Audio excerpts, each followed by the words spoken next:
per share. And now this, listen to this. According to letters obtained by Fox News, former chief of staff to Hillary Clinton, Cheryl Mills, maintained her top secret security clearance whilst her boss was being investigated.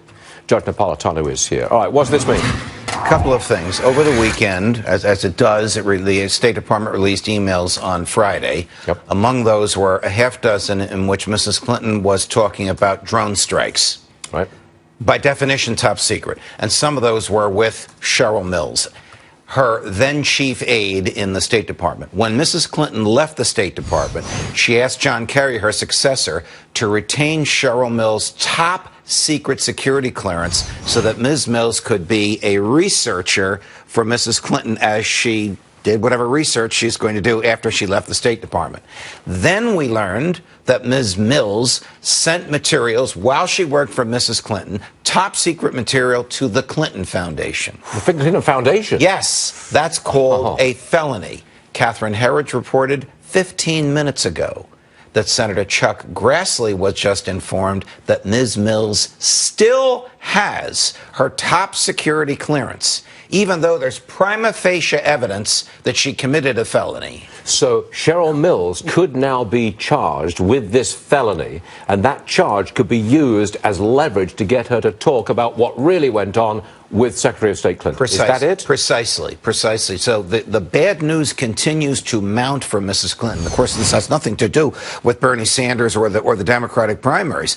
This continues to look grave for her. Now, add to this what happened last week in the civil case, the Freedom of Information Act case, where the judge presiding over that case, a Bill Clinton appointee to the federal district court in Washington, D.C., ordered depositions of everybody in the case except Mrs. Clinton. One of the people whose depositions were ordered, Cheryl Mills. She'll either have to testify under oath or take the Fifth Amendment under oath. Now, it appears to me that Hillary Clinton is clearly the front runner. She is virtually sure to be the nominee for the Democrats. Yes. Which raises the stakes on any possible indictment. Because, can you imagine the Obama team indicting the clear nominee for the Democrat Party, one of two people who could be president of the United States of America? That raises the stakes on the indictment enormously. I suspect what you just said to me, our colleague Bret Baier will say to Attorney General Loretta Lynch when he interviews her at 6 o'clock tonight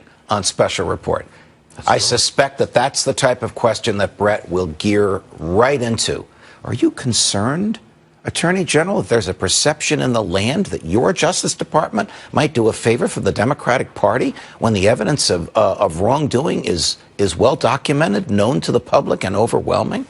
See where it goes. Are you prepping Bret for his... No, I'm not. But if I were Bret in another world, that's the way I would ask it. He'll ask it the way he wants to, and we'll see how she answers. With all this excitement around politics and the emergence of Trump as the clear front runner and Hillary as the landslide winner in South Carolina, with all of that, that's taken the email scandal and the possibility of an indictment. It's not off the table, certainly not, but it's very much in the background.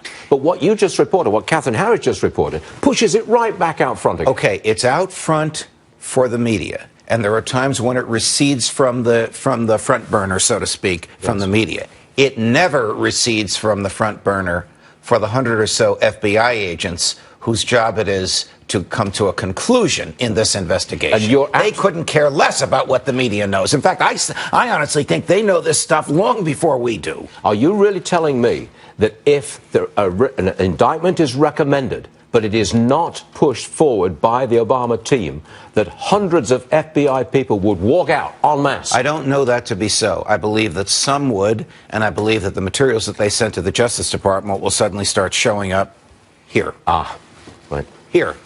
Well, it's quite something. Judge, another dynamite performance on your part, and Catherine Harris, of course. Thank you very much. Catherine has sources in places that most people don't even know of the places. Yeah, but you're the one who is leading the charge on the legal front. You know what you're talking about on this. Catherine provides the data. Exactly. Yes. Judge, thank you, sir. We'll see you in 2 hours.